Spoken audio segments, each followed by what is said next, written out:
مجھے نازیہ کی بات سے بے حد دکھ ہوا تھا۔ مجھے نہیں معلوم تھا کہ میری بہن کے ساتھ اس قدر ظلم ہوا ہے اور میری بہن اس قدر بڑا دھوکہ کھا چکی ہے۔ لیکن میں کر بھی کیا سکتی تھی؟ بہرحال میں پھر بھی نازیہ سے چھوٹی تھی۔ اگرچہ میں نے نازیہ کو کبھی اس بات کا احساس نہیں ہونے دیا تھا کہ وہ بڑی ہے اور میں چھوٹی ہوں، لیکن اس بات کو میں اچھی طرح سے جانتی تھی کہ بہرحال وہ میری بڑی بہن ہے اور میں اس کی چھوٹی بہن ہوں۔ نازیہ کی بات سننے کے بعد میں اس نتیجے پر پہنچی تھی کہ اس لڑکے نے نازیہ کو صرف بلیک میل کیا تھا اور اس سے جو پیسے اس کے پاس موجود تھے اس نے اینٹھ لیے تھے۔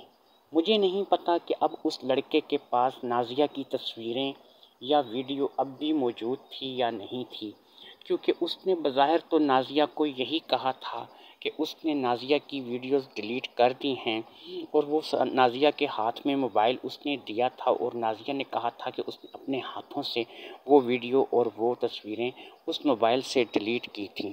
لیکن میں جانتی تھی کہ یہ ممکن نہیں ہے۔ اس نے لازمی اس کی کوئی نہ کوئی کاپی اپنے پاس رکھی ہوگی یا اسے شیئر کر دیا ہوگا اپنے کسی دوسرے موبائل پر، یا پھر کسی نہ کسی طریقے سے کوئی نہ کوئی ریکارڈ اپنے پاس ضرور محفوظ رکھا ہوگا۔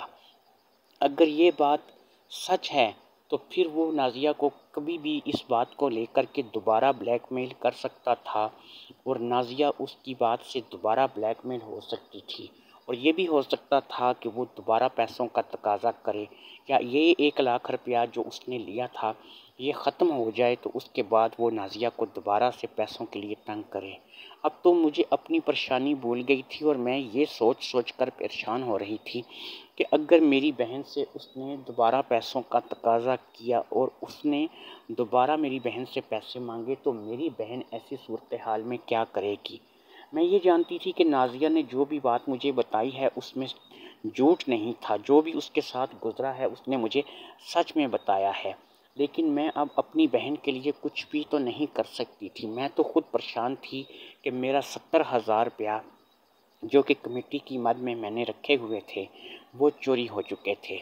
مجھے نازیہ پہ تھوڑا شک تو گیا تھا کہ ہو سکتا ہے، جب میں نے نازیہ کی بات سنی تھی تو ایک شک کی لہر میرے ذہن میں ضرور آئی تھی کہ ہو سکتا ہے کہ اس شخص نے 1 لاکھ روپیہ لینے کے بعد بھی نازیہ کو پیسوں کے لیے تنگ کیا ہو اور نازیہ نے میرے پیسے چوری کر کر اسے دے دیے ہوں۔ لیکن میں یہ بات جانتی تھی کہ اگر نازیہ نے ایسا کچھ کیا ہوتا تو مجھے نازیہ کی باتوں سے کچھ نہ کچھ تو ایسا محسوس ہوتا۔ مجھے نہیں لگتا تھا کہ نازیہ نے میرے 70,000 روپے چوری کیے ہیں۔ میں مدیحہ باجی پر بھی شک نہیں کر سکتی تھی اور نہ ہی میں مرجان پر شک کر سکتی تھی۔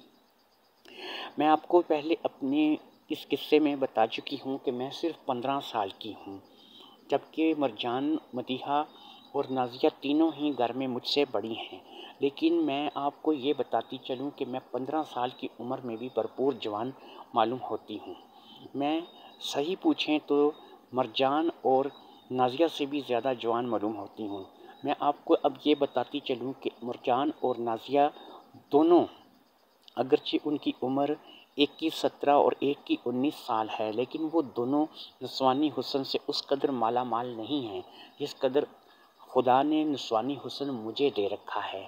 میں چلتی ہوں تو لوگ مجھے دیکھ کر ٹھنڈی آہیں بھرتے ہیں اور اس چیز کا مجھے احساس بہرحال ہے۔ لیکن مجھے اپنی ذمہ داریوں نے کبھی ان چیزوں کو محسوس کرنے کا وقت ہی نہیں دیا۔ بہرحال میں آپ کو بتا رہی تھی کہ میرے 70,000 روپے کھو چکے تھے اور نازیہ کی کہانی سن کے میں مزید پریشان ہو چکی تھی۔ مجھے سمجھ میں نہیں آ رہا تھا کہ اس صورتحال میں کیا کروں۔ مدیحہ اور مرجان بھی سچ کہہ رہی تھی۔ مہینے کے آخری دن چل رہے تھے اور ان کے پاس بھی مہینے کے آخری دنوں میں کوئی خاص پیسے نہیں بچتے تھے۔ وہ جس طریقے سے عیاشی کرنے کی عادی تھیں یا جس طریقے سے ان کا کھانا پینا، اٹھنا بیٹھنا یا ان کی دوستی یاری تھی، تو وہ اپنے جتنے بھی پیسے ہوتے بڑی آسانی سے وہ 1 مہینے کے اندر خرچ کر سکتی تھیں، اور یہ انہوں نے مجھے بتایا تھا کہ ان کے پاس تقریباً 5-5 ہزار روپے بچے ہیں، جو کہ مدیحہ باجی نے مجھے بتایا تھا۔ تو اس میں میرا گزارا بھی نہیں ہو سکتا تھا اور نہ ہی میں اب ان سے پیسوں کا تقاضا کر سکتی تھی۔ میں سوچ میں پڑ گئی کہ اب میں یہ پیسے کہاں سے حاصل کروں اور ان پیسوں کے لیے مجھے کیا کرنا ہوگا۔ مجھے سمجھ میں نہیں آ رہا تھا، لیکن میں نے یہ کمیٹی ہر صورت میں مدیحہ باجی کو اکٹھی کر کے دینی تھی۔ پھر میرے ذہن میں ایک بات آئی کہ میں مدیحہ باجی سے کیوں نہ یہ بات کروں کہ مدیحہ باجی آپ مجھ سے 1 مہینہ لیٹ کمیٹی لے لیں اور میں آپ کو کمیٹی 3 مہینے کی بجائے 4 مہینے میں دے دوں۔ پھر میں یہ سوچ کر چپ کر گئی کہ مدیحہ باجی مجھ سے پوچھے گی ضرور کہ ٹھیک ہے تمہیں پیسوں کی ضرورت تھی، تم نے مجھے بولا اور تم کمیٹی جو ہے وہ رکھنا چاہتی تو رکھ سکتی تھی، لیکن تمہیں ایسی کیا ضرورت آن پڑی کہ تم مجھے 1 مہینہ لیٹ کمیٹی دے رکھی ہو۔ میں ان باتوں سے بچنا چاہتی تھی اور اسی وجہ سے میں نے یہ بات کرنے کا بھی اپنے ذہن سے نکال دیا کہ میں مدیحہ باجی سے یہ بات کروں گی۔ اس عجیب و غریب صورتحال میں اس قدر الجھی تھی کہ مجھے کسی چیز کا ہوش نہیں رہا تھا۔ اب جو پیسے مجھے مدیحہ، مرجان وغیرہ کمیٹی کی مد میں ڈیلی دے رہی تھیں، یا نازیہ بھی مجھے جو روزانہ کمیٹی کے پیسے دے رہی تھی، وہ تو لے کر کے میں رکھ رہی تھی اور اس کے چھپانے کی جگہ بھی میں نے ایک علیحدہ رکھ لی تھی۔ لیکن اب میں کسی کو بتا بھی نہیں سکتی تھی کہ میں 70,000 روپے گم کر بیٹھی ہوں اور مجھے ان 70,000 روپے کی وصولی کا بھی کوئی ذریعہ نظر نہیں آ رہا تھا۔ میں نے 2-3 مرتبہ دوبارہ سے اپنے کمرے کی اچھی طرح سے تلاشی لی تھی، لیکن اس کے باوجود میں ان پیسوں کو ڈھونڈنے میں ناکام رہی تھی۔ میں نے گھر کی مختلف اور ایسی جگہیں بھی دیکھنے کی کوشش کی کہ جہاں پر کوئی پیسے چھپا کر رکھ سکتا ہو، لیکن مجھے وہاں پر بھی کوئی کامیابی نہیں ہوئی اور میں پورے گھر کی صفائی کرنے کے ساتھ ساتھ، کیونکہ گھر کی تلاشی بھی لیتی چلی جا رہی تھی، اس لیے مجھے اس گھر میں کسی بھی قسم کا کوئی پیسہ ایسا نظر نہیں آیا کہ جو میرا کسی نے اٹھایا ہو۔ دن گزرتے جا رہے تھے اور میری پریشانی تھی کہ وہ وقت کے ساتھ ساتھ بڑھتی چلی جا رہی تھی۔ اب کمیٹی دینے میں صرف 4 دن باقی رہ گئے تھے اور میں یہ سوچ رہی تھی کہ اگر میں نے وقت میں مدیحہ باجی کو کمیٹی نہ دی تو پتہ نہیں کیا صورتحال بنے گی۔ میں آپ کو یہ بتاتی چلوں، میری ماں یہاں پر اس گھر میں کام کیا کرتی تھی اور میری ماں کے مرنے کے بعد ہم دونوں بہنیں یہاں کام کر رہی تھیں اور ہم دونوں بہنوں کو کبھی بھی انہوں نے اپنے گھر کے فرض سے جدا نہیں سمجھا تھا، ہم سے کبھی بھی نوکرانیوں جیسا سلوک نہیں کیا تھا۔ میں اس بات کو لے کر کے زیادہ پریشان تھی کہ میں مدیحہ باجی کو کیا جواب دوں گی، اور یہ 70,000 میرے لیے بہت زیادہ پہاڑ نظر آ رہا تھا۔ مجھے کچھ بھی سمجھ میں نہیں آ رہی تھی کہ میں کیا کروں اور کیا نہ کروں۔ صرف 4 دن رہ گئے تھے یکم ڈیٹ آنے کو، اور یکم ڈیٹ کو مجھے مدیحہ باجی کو کمیٹی بہرحال ہر حال میں ادا کرنی تھی، لیکن میری سمجھ میں کچھ بھی نہیں آ رہا تھا کہ یہ کمیٹی میں مدیحہ باجی کو کیسے ادا کروں گی۔ بہرحال انہی باتوں کو سوچ سوچ کے میری راتوں کی نیندیں اڑ چکی تھیں۔ میں کوئی بھی کام کرتی تھی تو اس میں مکمل طور پر اپنے آپ کو الجھا ہوا محسوس کرتی تھی۔ میرا کسی کام میں من نہیں لگتا تھا۔ اسی وجہ سے کئی بار میں نے جب ہانڈی روٹی کی، کھانا وغیرہ بنایا تو اس میں بھی کمی بیشی نکلی۔ بہرحال مدیحہ، مرجان نے کسی قسم کی بات نہیں کی اور چپ چاپ وہ کھانا کھا لیا۔ میں نے خود اس کھانے کو جب کھایا تو مجھے احساس ہوا کہ میرے کھانے میں پہلے جیسی بات نہیں رہی اور یہ سب کچھ میری پریشانی کا نتیجہ تھا، لیکن اس پریشانی کا حل کیا تھا یہ میری سمجھ میں نہیں آ رہا تھا۔ میں نازیہ کی بات کو لے کر بھی پریشان تھی اور میں اپنے وجہ سے بھی پریشان تھی، لیکن مجھے اس بات کا کوئی بھی حل کسی بھی طرح سے نظر نہیں آ رہا تھا۔ جب مجھے اپنی کسی بھی بات کا جواب نہیں ملا تو میرے ذہن میں ایک بات آئی، اور وہ بات یہ آئی کہ مجھے اب اپنے اس سلسلے میں، اپنی اس پریشانی کے سلسلے میں مجھے سمیرہ سے بات کرنی چاہیے۔ سمیرہ ایک ایسی واحد لڑکی تھی اس علاقے میں جو کہ میری بات سن سکتی تھی، کیونکہ سمیرہ بھی ایک غریب گھر کی لڑکی تھی اور اس قدر شاہکار نہیں تھی۔ وہ کئی بار میری چھوٹی موٹی مدد کر چکی تھی، جب کبھی اسے ضرورت پڑتی تھی تو میں بھی اس کی مدد کرتی تھی۔ سمیرہ اسکول میں پڑھتی تھی اور وہ اسی کالج میں جاتی تھی جس کالج میں نازیہ جاتی تھی۔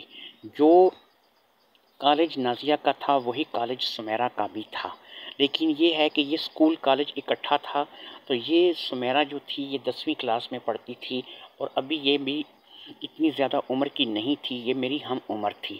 تو میں نے اپنے اس مسئلے کے سلسلے میں سمیرہ سے ملنے کا فیصلہ کیا۔ سمیرہ میری بھی دوست تھی اور نازیہ کی بھی دوست تھی، اس لیے میں نے کہا کہ میں سمیرہ سے ملتی ہوں، اور کیونکہ سمیرہ میری تقریباً ہم عمر ہے، تقریباً ہماری عمر میں سال 6 مہینے کا فرق ہی رہا ہوگا۔ وہ مجھ سے سال 6 مہینے بڑی ہوگی اور میں اس سے سال 6 مہینے چھوٹی ہوں گی۔ تو میں نے سمیرہ سے ملنے کا فیصلہ کیا، اور میں یہ فیصلہ کر کے قدرے مطمئن ہو گئی، کیونکہ سمیرہ ایک ایسی لڑکی تھی کہ میں اس کے اکثر کام آتی تھی، اور وہ بھی میرے کام کبھی کبھی آ جایا کرتی تھی۔ تو اس روز میں نے جب اپنا کام ختم کیا، نازیہ ابھی کالج سے نہیں آئی تھی، مدیحہ باجی اور مرجان بھی کالج گئی ہوئی تھیں۔ وہ بھی میں آپ کو بتاتی چلوں کہ شہر کے ایک بڑے ہی اچھے کالج میں، جو کہ بڑا ہی اونچے درجے کا کالج تھا، جہاں پہ امیروں کے بچے پڑھتے تھے، وہاں پر وہ بھی دونوں پڑھتی تھیں۔ تو وہ بھی اپنے کالج گئی ہوئی تھیں، اور نازیہ بھی ابھی نہیں آئی تھی۔ بشریٰ بھی سو رہی تھیں۔ ان کی طبیعت ویسے بھی زیادہ تر خراب ہی رہتی تھی، اور وہ کیونکہ مریضاں تھیں تو اس لیے دوائی دے کے ان کو زیادہ تر ہماری کوشش یہی ہوتی تھی کہ ان کو دوائی دے کے سلا دیا جائے۔ دوائی میں کچھ ایسی گولیاں یا کچھ ایسی چیزیں تھیں جن کی وجہ سے وہ دوائی کھاتے ہی گہری نیند میں چلی جاتی تھیں۔ تو مجھے اس چیز کا احساس تھا کہ وہ کم سے کم 2 گھنٹے سے پہلے بیدار نہیں ہوں گی، اور نازیہ، مرجان اور مدیحہ بھی 2 گھنٹے سے پہلے نہیں آئیں گی۔ تو میں اس سے پہلے سمیرہ سے مل آتی ہوں۔ سمیرہ کا گھر یہاں سے زیادہ دور نہیں تھا، اس لیے میں پیدل ہی گھر سے نکلی، اور پھر پیدل چلتے چلتے تقریباً آدھے گھنٹے کے سفر میں سمیرہ کے گھر پہنچ گئی۔ سمیرہ اگرچہ میرا خیال تھا کہ سکول میں ہوگی، کیونکہ بہرحال یہ سکول ٹائم تھا، لیکن میں سمیرہ کی عادت اچھی طرح سے جانتی تھی۔ وہ آئے دن کوئی نہ کوئی بہانہ بنا کے سکول سے چھٹی کر لیا کرتی تھی، اور اس کا سکول میں دل نہیں لگتا تھا۔ وہ سکول میں پڑھنے نہیں جاتی تھی، وہ ہفتے میں 2 سے 3 بار سکول جایا کرتی تھی، اور زیادہ تر گھر میں ہی رہا کرتی تھی۔ کوئی نہ کوئی بہانہ وہ بناتی تھی اور وہ گھر میں رہتی تھی۔ اس کے امی ابو بھی اس کے بہانوں میں آ جاتے تھے۔ وہ یہی سمجھتے تھے کہ ان کی بچی کو واقعہ ہی پیٹ میں درد ہے، بخار ہے، یا کوئی تکلیف ہے جس کی وجہ سے اس نے چھٹی کی ہے، ورنہ اسے شوق تھوڑی ہے چھٹی کرنے کا۔ تو اس قسم کی باتیں کیونکہ میں سمیرہ کی اچھی طرح سے جانتی تھی، تو مجھے اس چیز کا احساس تھا کہ سمیرہ ہو سکتا ہے کہ مجھے گھر میں مل جائے، اور سمیرہ اگر گھر میں مجھے مل گئی تو پھر ہو سکتا ہے مجھے سمیرہ سے بات کرنے میں آسانی ہو جائے۔ اس دن بھی جب میں سمیرہ کے گھر پہنچی تو سمیرہ حسب روایت اپنے گھر پر ہی موجود تھی، اور اس دن بھی اس نے پیٹ درد کا بہانہ کر کے اسکول سے چھٹی کی ہوئی تھی۔ میرے جانے پر وہ بہت خوش ہوئی، مجھے گلے لگا کر ملی، اور پھر مجھے اپنے کمرے میں لے گئی۔ وہ ایک غریب سا گھر تھا، 3 کمروں پر مشتمل تھا، جس میں ایک کمرہ سمیرہ کے ماں باپ اور یوز کرتے تھے، اور دوسرے کمرے میں سمیرہ کا بڑا بھائی رہتا تھا۔ تیسرا کمرہ سمیرہ کے اپنے استعمال میں تھا، اور یہ تینوں کمرے جو تھے اسی طرح ان کے استعمال میں تھے۔ چھوٹا سا کچن تھا، 2 باتھ تھے اس گھر میں، ایک چھوٹا سا برآمدہ اور صحن بھی بنا ہوا تھا۔ بیسکلی یہ ایک 5 مرلے کا چھوٹا سا مکان تھا، جیسا کہ غریب لوگوں کا ہو سکتا ہے۔ اس طریقے کا ایک چھوٹا سا مکان تھا۔ اس کی چھت بھی کئی جگہ سے پھٹی ہوئی تھی، یعنی اس میں دراڑیں آئی ہوئی تھیں، لیکن اس کی مرمت بھی ابھی ہونے والی تھی۔ لیکن ان چیزوں پر کبھی سمیرہ یا سمیرہ کے گھر والوں نے توجہ نہیں دی تھی۔ بہرحال یہ ان کا اپنا مکان تھا، یہ بہت بڑی بات تھی کہ وہ کرائے کے مکانوں سے بچے ہوئے تھے اور اس مکان میں اپنی زندگی بسر کر رہے تھے۔ سمیرہ کے کمرے میں جب میں جا کر کے بیٹھی تو پریشانی میرے چہرے سے ہی چھلک رہی تھی۔ سمیرہ کیونکہ میری بہت اچھی دوست تھی اور مجھ سے کافی فرینک تھی، تو اس نے مجھ سے پوچھا کہ کیا بات ہے، لبنہ تم کس وجہ سے پریشان ہو؟ تو میں نے اب آؤ دیکھا نہ تاؤ دیکھا، میں ویسے ہی بری بیٹھی تھی، تو میں نے اب اس کو ساری بات جو ہے وہ مکمل تفصیل سے بتانی شروع کر دی کہ کس طرح کمیٹی کے پیسے 70,000 روپے میری اپنی رکھی ہوئی جگہ سے ایسے چوری ہو گئے کہ مجھے ان کا پتہ نہیں چلا۔ میرے کمرے میں صرف نازیہ رہتی ہے جو کہ میری بڑی بہن ہے، اور میں وقت آنے پر اس کی ہر قسم کی ضرورت کو پورا کرتی ہوں، اس لیے مجھے نہیں لگتا کہ نازیہ نے پیسے اٹھائے ہوں گے۔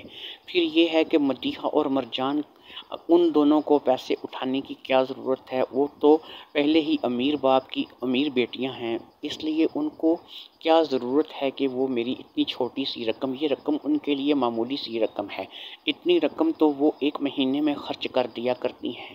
تو اس لیے میں ان پر بھی شک نہیں کر سکتی۔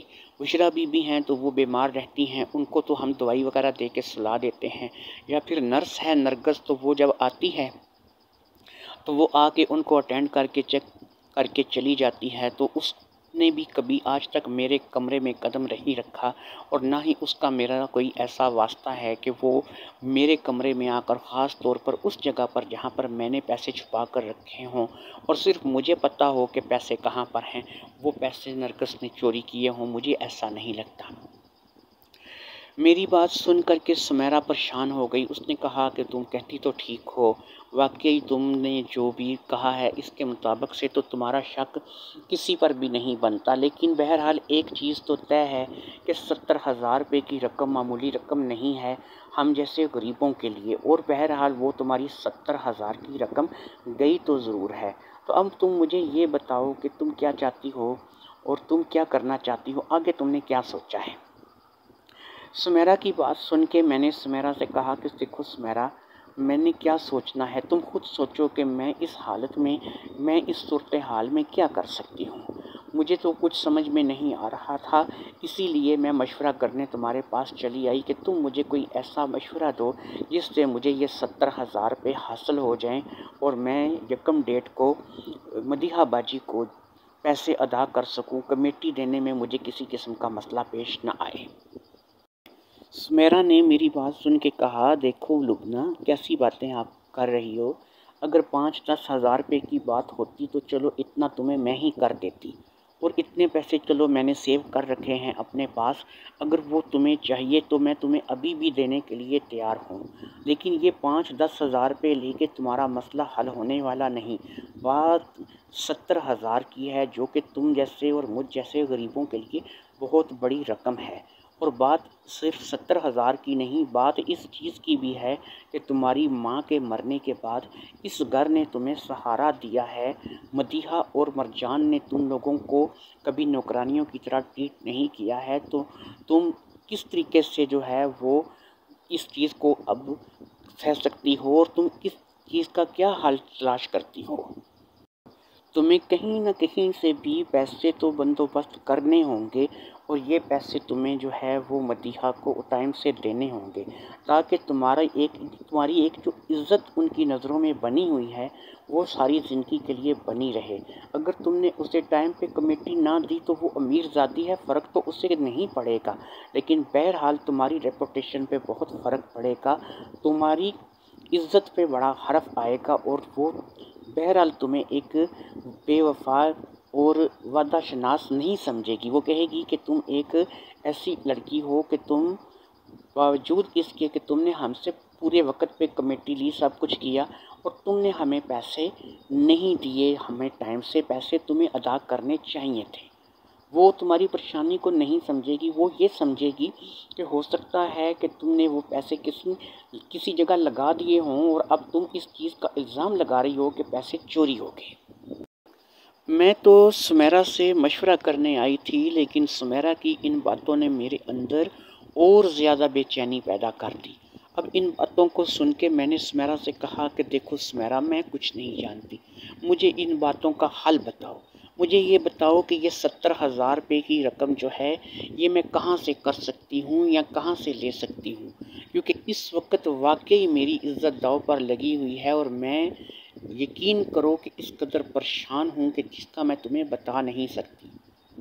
اب سمیرا نے مجھے کہا کہ ایسا ہے کہ میں اپنا ذرا دروازہ بند کر لوں تاکہ میری باتیں باہر تک کوئی نہ سن لے، ایسا نہ ہو کہ کوئی آتے جاتے میری اور تمہاری باتوں کو سن لے، مجھے دروازہ بند کر کے آنے دو، پھر تسلی سے میں تمہیں ایک بات بتاؤں گی، اگر وہ بات تمہاری سمجھ میں آئی تو تم اس پہ عمل کرنا، اگر تمہیں وہ بات سمجھ میں نہ آئی تو تم یہاں سے چپ چاپ چلی جانا، میں تمہیں کچھ بھی نہیں کہوں گی۔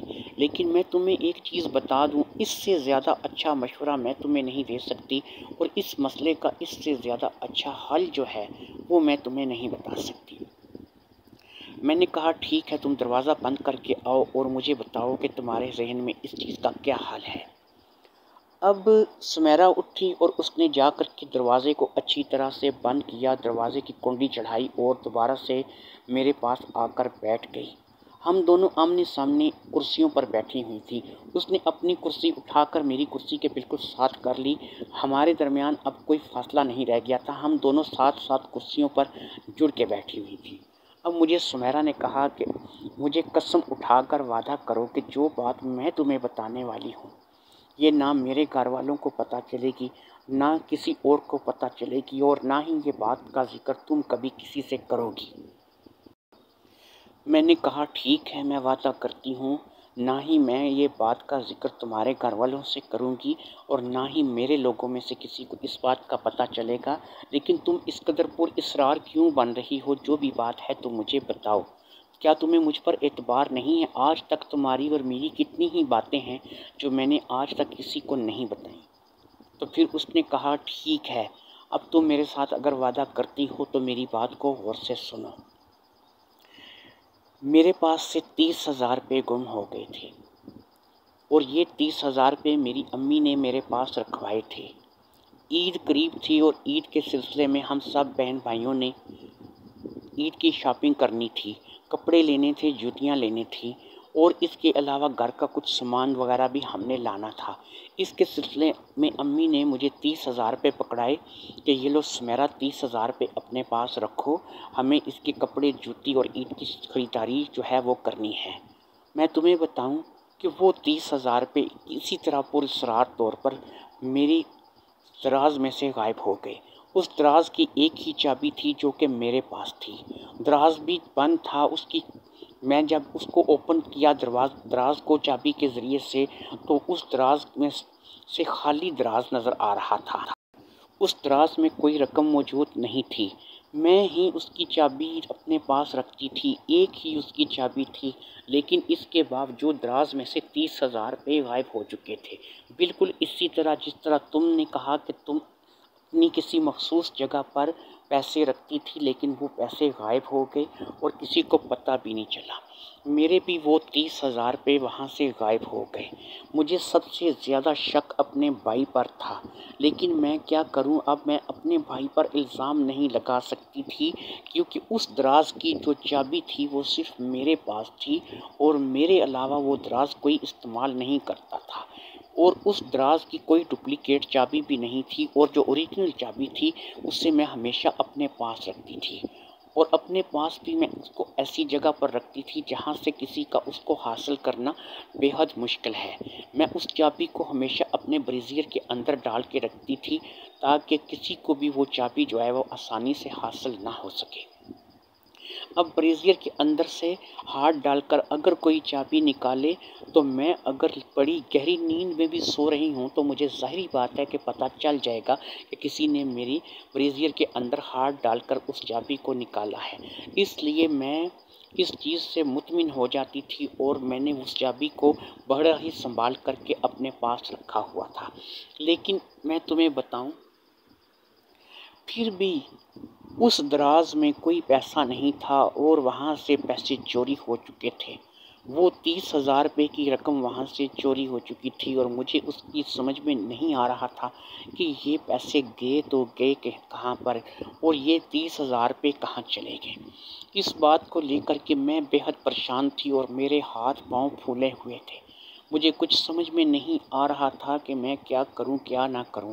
چند ہی دنوں بعد امی مجھ سے شاپنگ کے لیے پیسے مانگنے والی تھی، یا پھر مجھے اپنے ساتھ بازار لے کے جانے والی تھی، اور مجھے ان پیسوں کا تقاضا ظاہری بات ہے وہ بازار میں پہنچ کر یا گھر سے نکلتے وقت کسی بھی وقت کرنے والی تھی کہ سمیرا تمہیں جو 30,000 روپیہ دیا تھا وہ مجھے دو اور میں اس کو شاپنگ میں لگا سکوں، تمہارے لیے، تمہارے بھائی کے لیے، تمہارے والد کے لیے، اپنے لیے کپڑے، جوتی وغیرہ کا سارا سامان، میک اپ، منیاری وغیرہ کا سامان خرید سکوں۔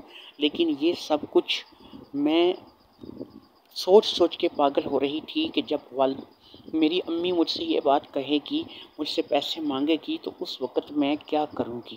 لہٰذا اس بات کو سوچ کر کے میں اس قدر پریشان تھی کہ مجھے کچھ بھی سمجھ میں نہیں آ رہا تھا۔ میں تمہیں پتہ ہے کہ اسکول پراپر نہیں جاتی، لیکن ان دنوں میں اسکول پراپر جا رہی تھی، جس کی وجہ یہ تھی کہ میں زیادہ سے زیادہ اپنے گھر والوں کی باتوں سے بچنا چاہتی تھی اور اپنے گھر کے معاملات سے دور رہنا چاہتی تھی، اور ساتھ ہی ساتھ میں یہ بھی سوچ رہی تھی کہ اب میں اس بات کا کیا حل کروں اور مجھے کس طریقے سے یہ 30,000 روپیہ ملے گا اور میں کیسے اس 30,000 روپے کو حاصل کروں گی۔ اس دن میں جب اسکول پہنچی تو میں اسی بات کو لے کر کے بہت پریشان تھی، اور اسکول میں بالکل الگ تھلگ میں بینچ پر ایک سائڈ پہ بیٹھی ہوئی تھی۔